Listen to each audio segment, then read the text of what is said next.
Bom, hoje nós vamos falar a respeito do sábado, as leis de Moisés, em que o sábado está incluído, e se devemos realmente guardar o sábado, ou guardar o domingo, ou como os muçulmanos que guardam a sexta-feira.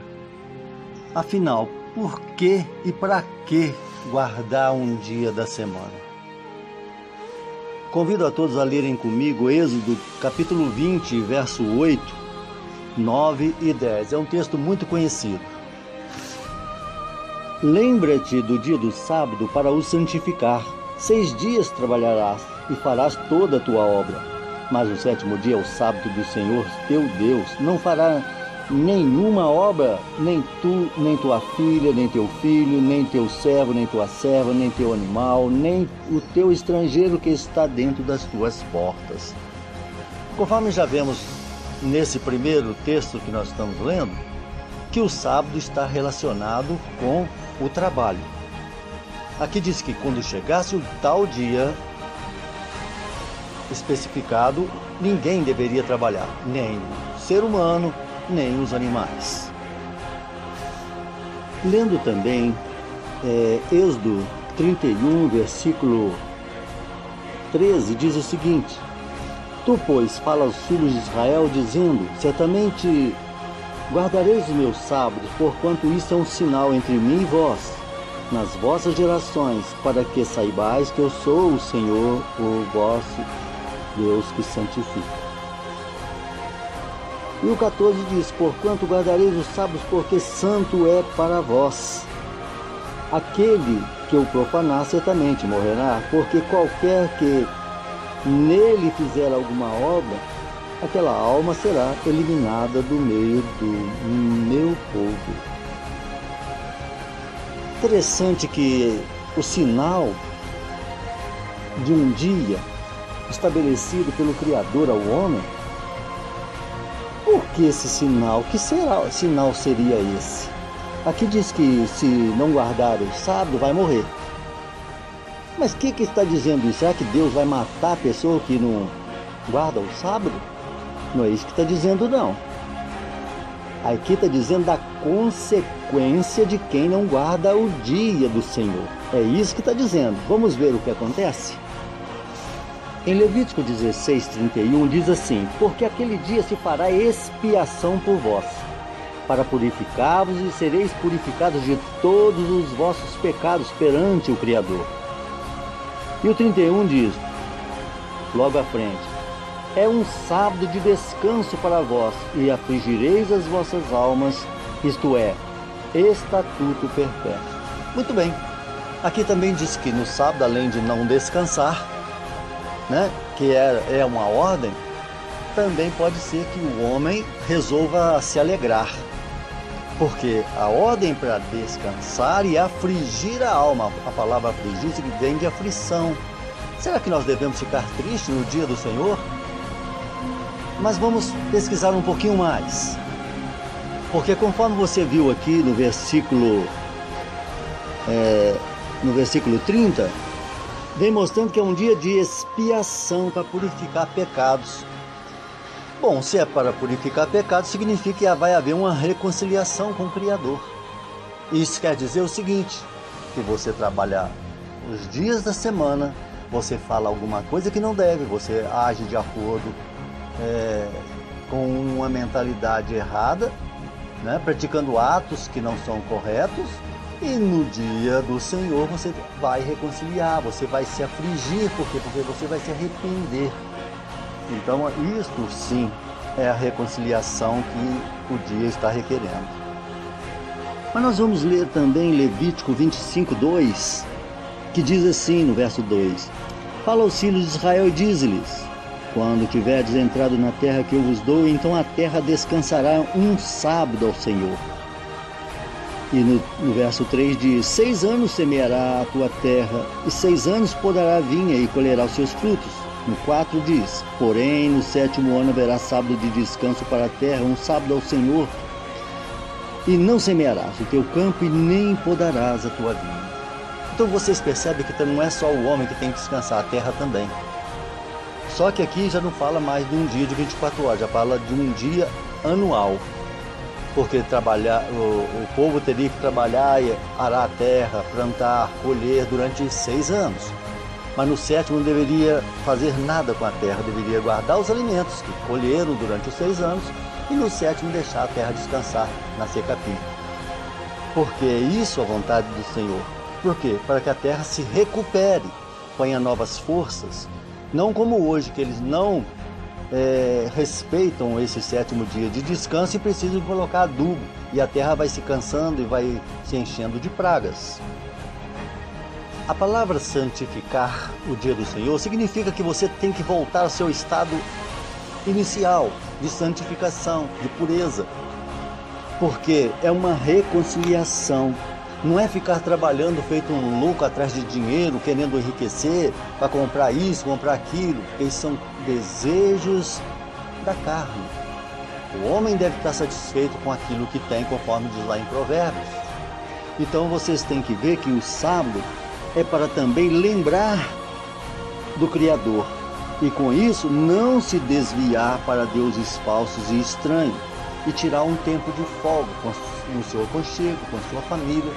Então, cantar louvores, orar e tentar melhorar para a semana seguinte, revigorando, acima de tudo, o seu corpo físico que esteve cansado na luta. É isso o propósito do sábado. Não é porque Deus precisa de sábado. Deus não precisa, nós precisamos de um sábado para descansar. E embora que o verdadeiro descanso do sábado do Senhor ainda está por vir, porque esse ainda não é o verdadeiro descanso. Temos que entender também que o povo judeu, nessa época, eles tinham também outros sábados, não o sábado do sétimo dia semanal, mas os sábados das festas. Por exemplo, existiam as festas dos pães ázimos, as festas das semanas e as festas dos tabernáculos, como outras, né? Como a Páscoa, por exemplo. E essas festas eram consideradas como sábado ao Senhor, sábado de alegria, de regozijo, de comemoração, que era uma prova. Nós sabemos que Cristo, o Filho do Altíssimo, morreria e ao terceiro dia ressuscitaria. Todo mundo sabe disso. Então, se ele morreu exatamente como as igrejas pregam, na sexta-feira santa, então é só contar o dia. Se ele morreu no final da sexta-feira santa, no final do sábado é um dia. No final do domingo é 2 dias. E no final da segunda é 3 dias. Então ele deveria ressuscitar quando? No domingo? Não. Estava inteirando o segundo dia apenas. Compreendeu? Então essa conta está errada. Então, na verdade, você tem que pegar domingo, que é o dia da ressurreição dele, e voltar, contando os dias. No sábado, então, deu 1 dia, na sexta deu 2, na quinta deu 3. Então, na verdade, ele morreu na quarta-feira, por volta das 6 horas da tarde. Entendeu? Por quê? Porque na quinta-feira começava-se o sábado das festas, né? E a festa terminava, geralmente, no sábado também, né? No sábado semanal. Então havia 2 sábados em semanas de festas, né? E é isso que você precisa entender. Você não sabe que às vezes as festas também eram consideradas como sábado, porque somente assim a conta dá certo, porque o Filho do Altíssimo teria que ficar debaixo da terra 3 dias, e se ele morreu na sexta-feira, não ficou 3 dias. Compreendeu? E combina exatamente com os ensinos das Escrituras. Mas nós vamos clarear mais a nossa ideia lendo Isaías 56, verso 2, que diz: Bem-aventurado o homem que fizer isto, e o filho do homem que se lançar mão disto, que se guarde de profanar o sábado e guarde a sua mão de fazer algum mal. Bom, agora começou a ser explicado para que precisa de um sábado.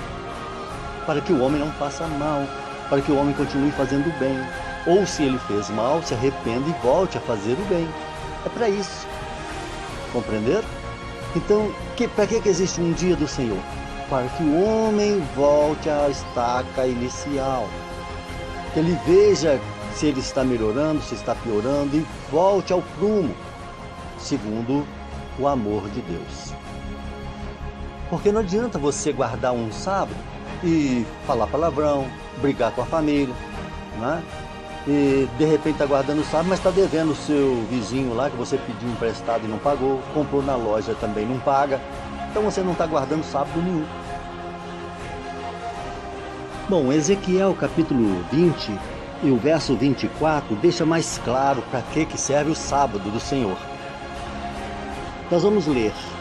Diz assim: porque não executarão os meus juízos e rejeitarão os meus estatutos, profanando os meus sábados, e os seus olhos iam após os ídolos de seus pais. Bom, já está explicado. Um sábado servia para que o homem não se desviasse do Criador. Entendeu? Então, para que precisa de sábado? Porque o sábado é para o homem, não para Deus. Deus não precisa de sábado, quem precisa é o homem. Mas vamos em frente. Os defensores do sábado costumam dizer assim: não, mas no sábado você pode até trabalhar fazendo o bem, porque a gente cita aquelas passagens que Cristo curava, que se tirava a vaca do atoleiro. Aí eu pergunto: por acaso existe algum dia que o servo de Deus não faça o bem? Quer dizer que pode trabalhar no sábado para fazer o bem, mas o servo de Deus não faz bem em todo instante? Ou não? Responda isso.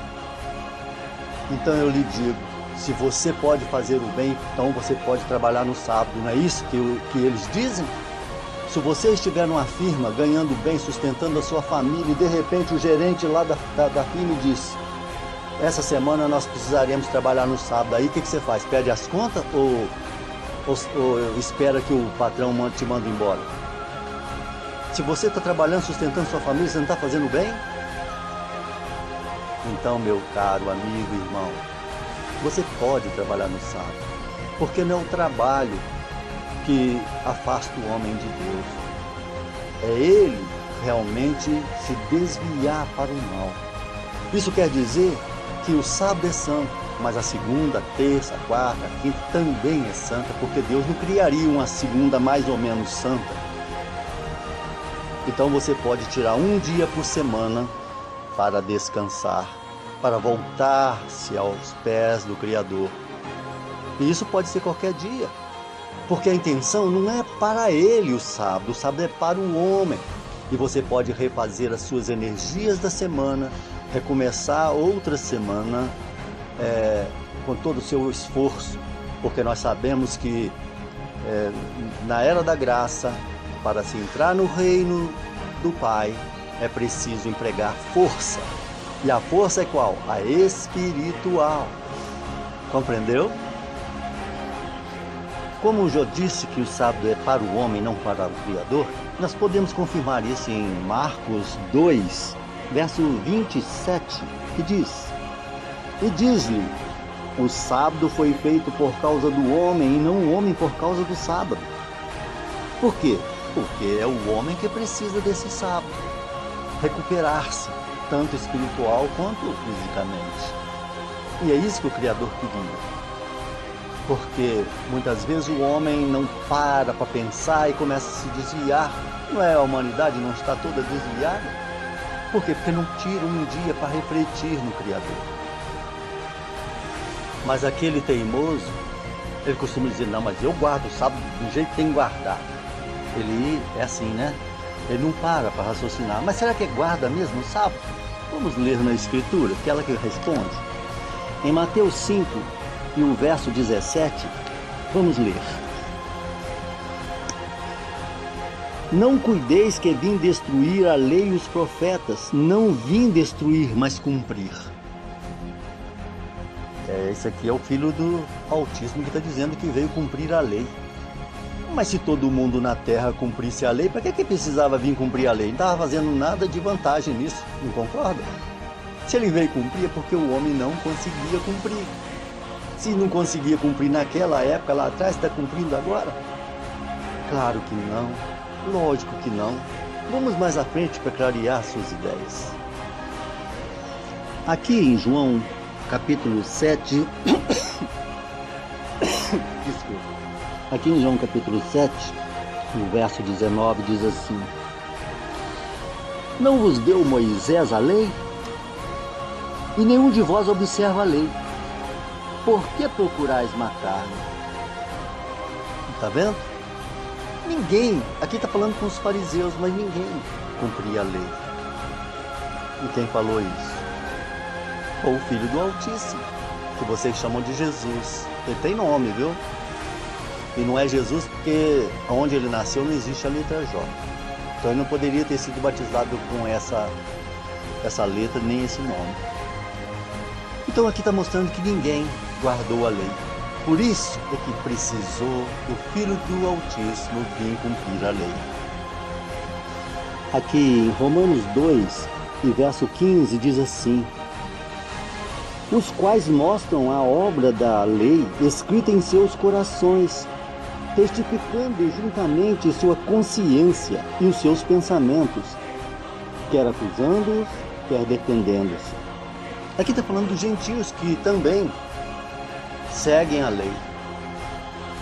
Mas a lei não é aquela lei escrita de Moisés. É a lei que está escrita no coração, na consciência. O que é isso? Você tem consciência do que é certo ou errado, não tem? Claro que tem. Então você segue essa consciência que te acusa de que isso está realmente errado, isso está realmente certo. Então não precisa daquelas leis, porque elas eram pesadas demais para serem seguidas, inclusive pelos apóstolos. Compreendeu? Se nós olharmos um pouquinho mais à frente, no verso 29 do capítulo 2 de Romanos, lemos o seguinte: mas é judeu o que é no interior, e circunciso é o do coração, no espírito, não nas letras, cujo louvor não provém dos homens, mas de Deus. Então aqui diz que a lei é a do coração, aquela do amor que o Filho do Altíssimo mostrou para nós. Porque quem está no amor do Filho do Altíssimo está cumprindo a lei. Como eu já disse, o sábado não é para o Criador. Tem alguns, inclusive os evangélicos, que costumam dizer: não, mas agora é domingo. Por que domingo? Não tem nenhum texto nas escrituras autorizando mudar o sábado para domingo. Não tem. Só porque o Filho do Altíssimo ressuscitou no domingo? Não. Alguns dizem assim: não, mas você pode ver que eles se reuniam, os apóstolos se reuniam no primeiro dia da semana. Não é? Eles faziam as obras no primeiro dia da semana. Mas é claro que sim, porque no sábado eles estavam no aconchego da sua casa, se reconciliando com o Criador, fazendo aquela reflexão do que tinha feito, pedindo perdão, louvando, agradecendo, pedindo forças. Então, quando passava o sábado semanal, eles entravam no primeiro dia da semana, que é o chamado domingo, e começavam a fazer a obra. É simples sim, mas não que mudou o dia do sábado para o domingo. Mas isso tem alguma importância? Não, nós vamos ver isso agora. Em Romanos capítulo 3, logo aí na frente, se você está seguindo comigo, no versículo 19 diz assim: ora, nós sabemos que tudo o que a lei diz, aos que estão debaixo da lei o diz, para que toda a boca esteja fechada e todo mundo seja condenável diante de Deus. Você entendeu esse texto aí?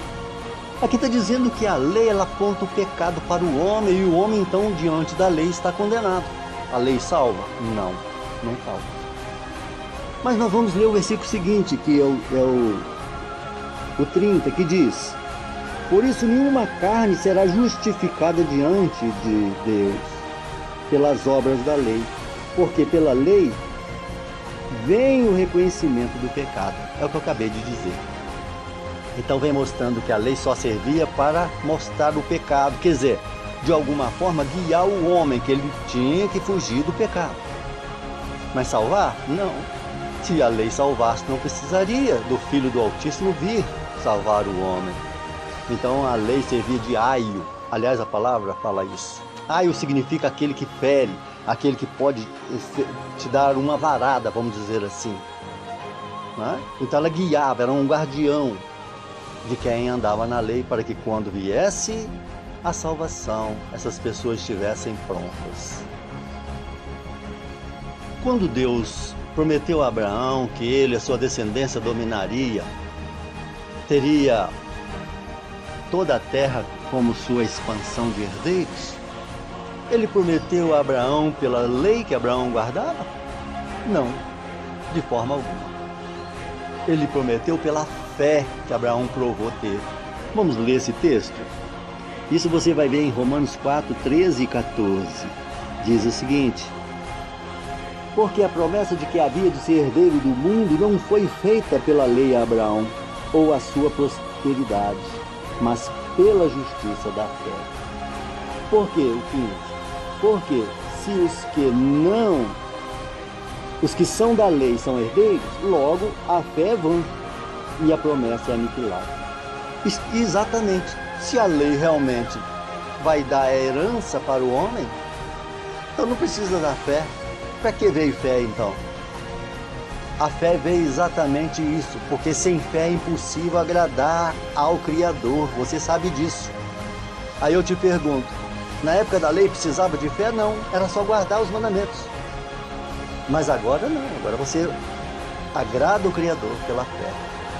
Porque na lei o homem não conseguiu satisfazer os desejos do Altíssimo, não conseguiu satisfazer o desejo de Deus, no tocante a guardar os seus estatutos.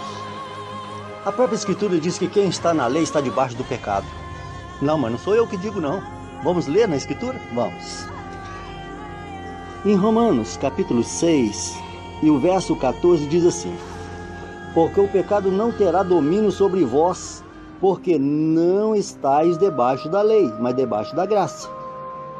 Compreendeu? Ainda diz mais. Por quê? No 15. Pecaremos porque não estamos debaixo da lei, mas debaixo da graça? O apóstolo responde: de jeito nenhum. Então aqui diz assim: já que você está na graça, você não está sob a lei do pecado, sob o domínio do pecado. Então você pode pecar à vontade? É isso que está perguntando. Claro que não.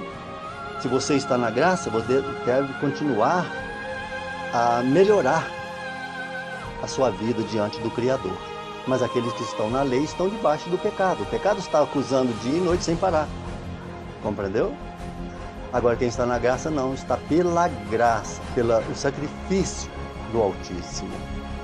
Aqui no capítulo 7 de Romanos, versículo 6 diz assim: mas agora temos sido libertos da lei,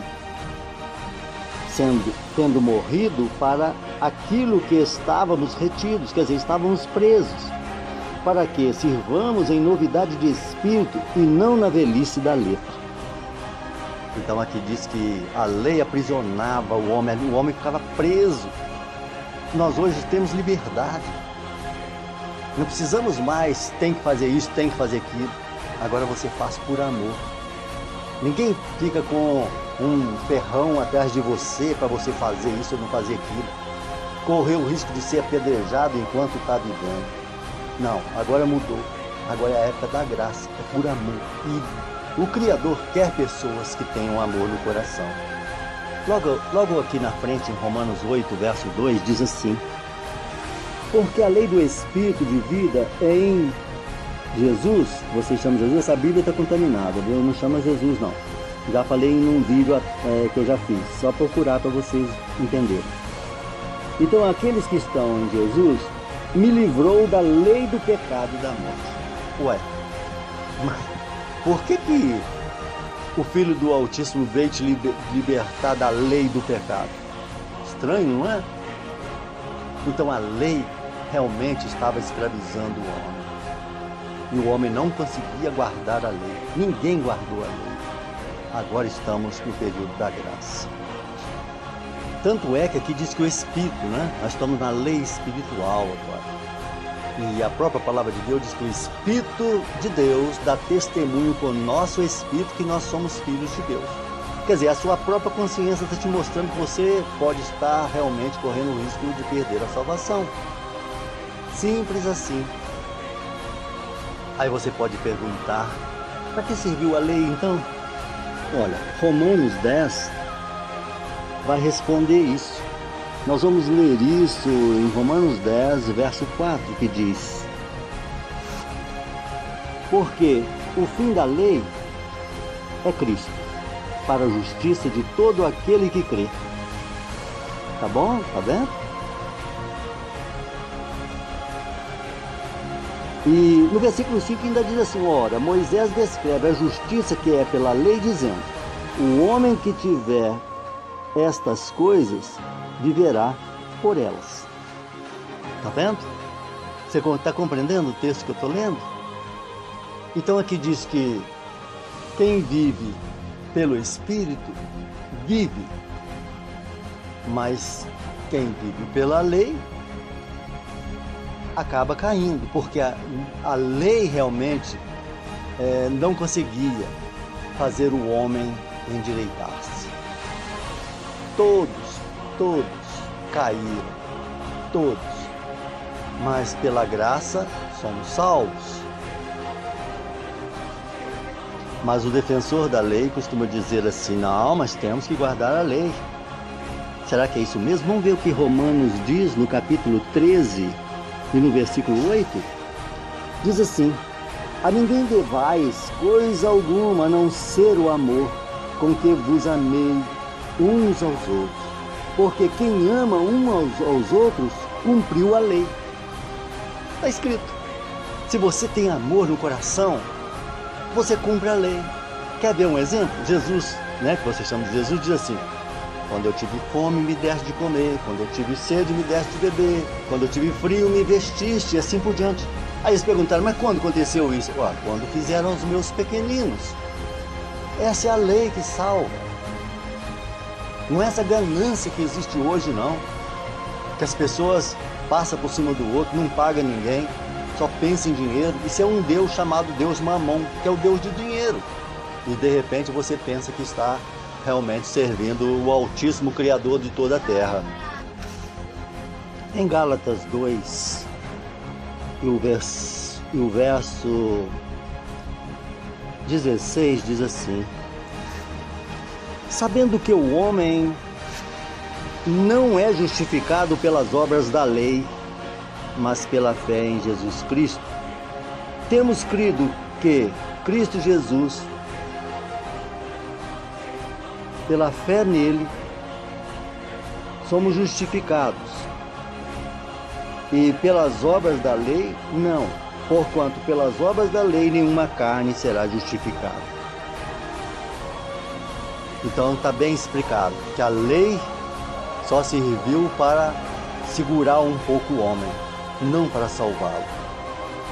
Vamos analisar agora 1 Timóteo 1,9, que diz: sabendo isto, que a lei não é feita para o justo, mas para os injustos, os teimosos, para os maus, para os pecadores, para os profanos, para os irreligiosos, para os que matam pai e mãe, e para aqueles que assassinam as pessoas, os homicidas.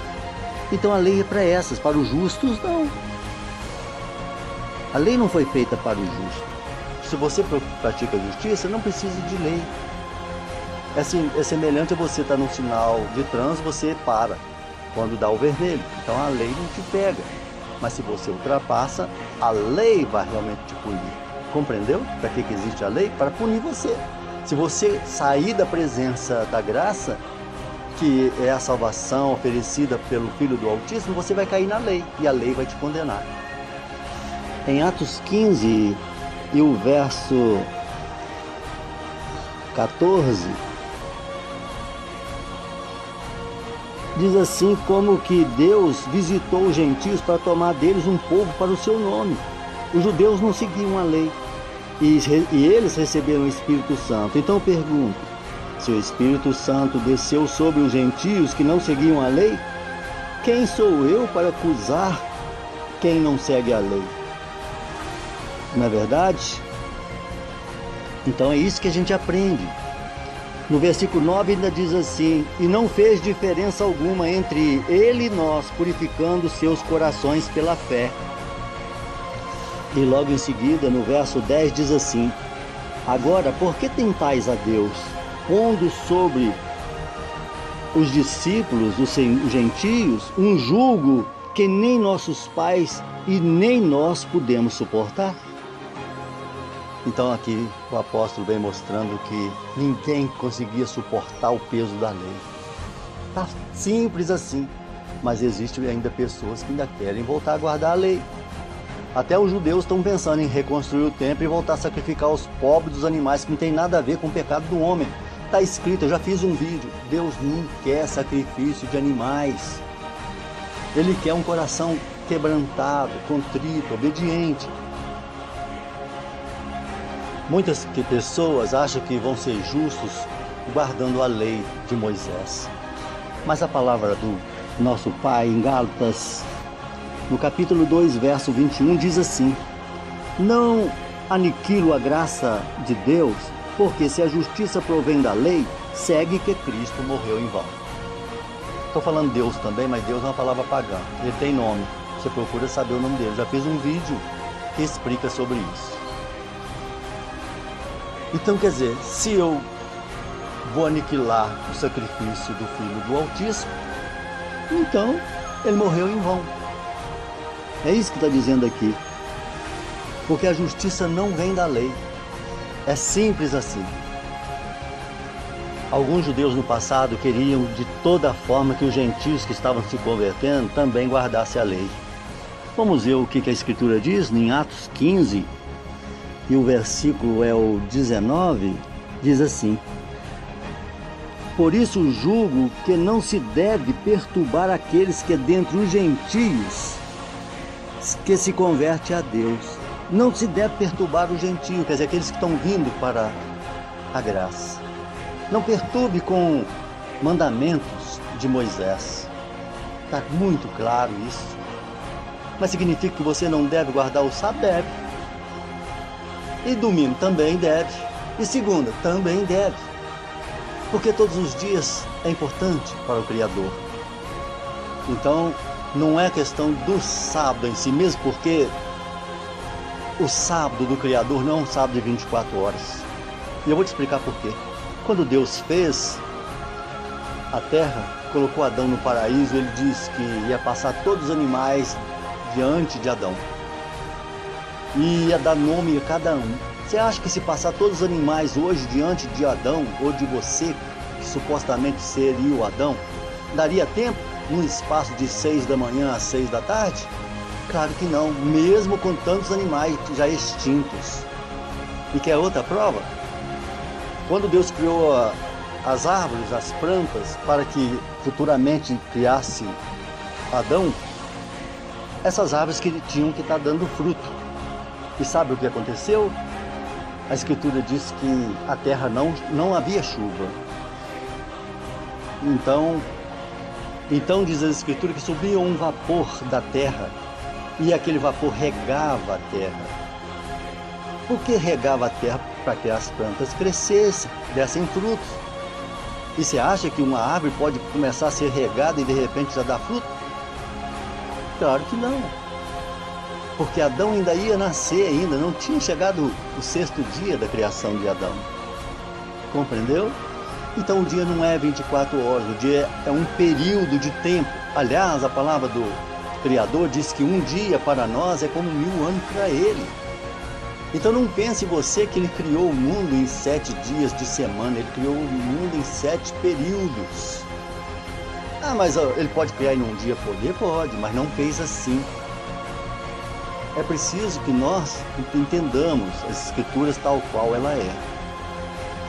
E que é mais importante ainda nessa questão de sábado, de leis, é o que diz Atos 15, e o versículo é o 28, que diz assim: na verdade pareceu bem ao Espírito Santo e também a nós apóstolos, não impor encargo algum, senão as coisas necessárias aos gentios, quando eles estavam se convertendo. Essa, sim, é algo que nós devemos seguir. Quer saber?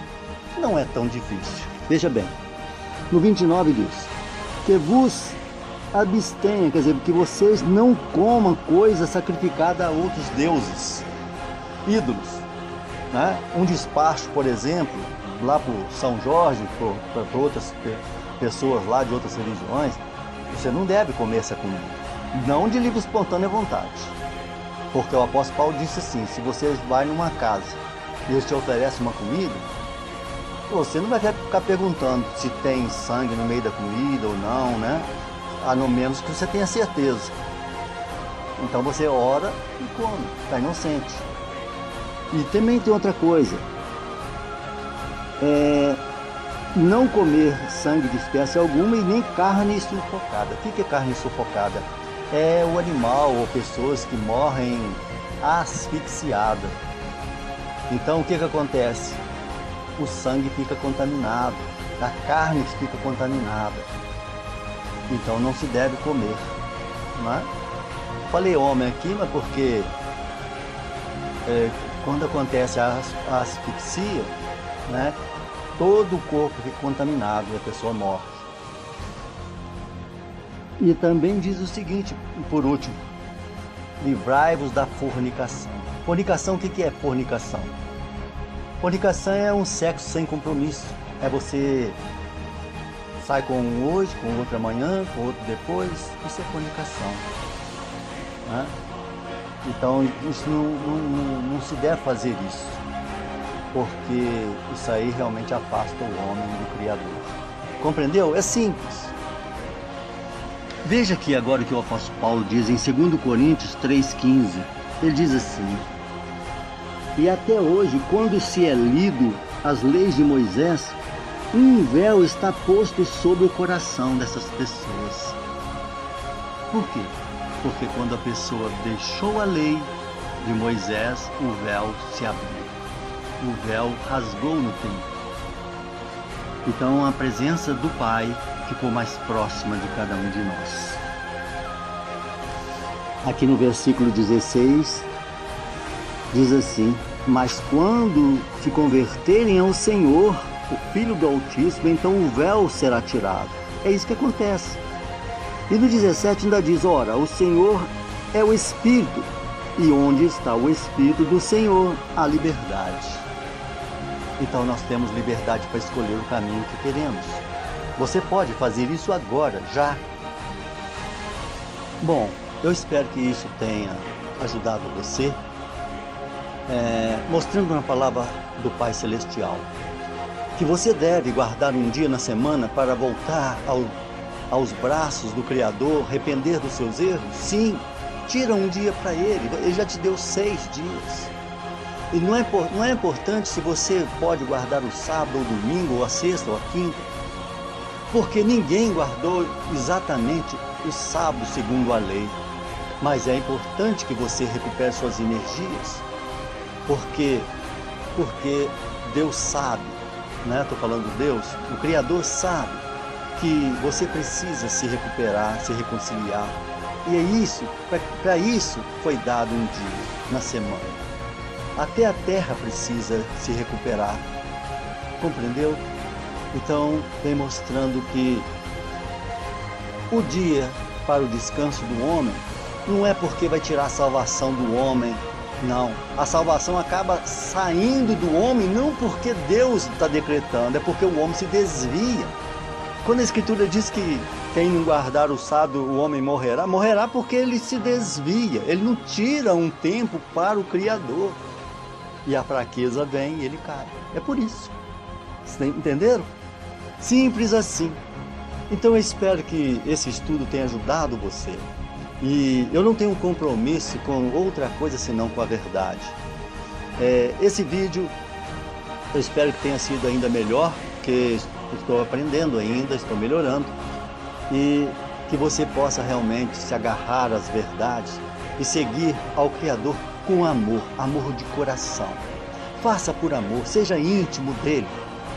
Agarre e ele te perdoará.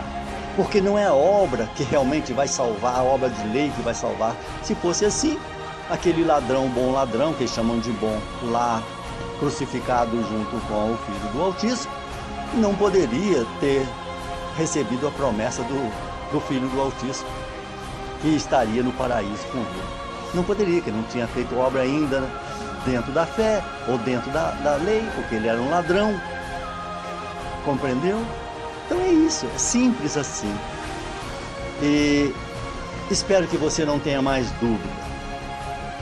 Muito obrigado. Se você gostou, assine o canal.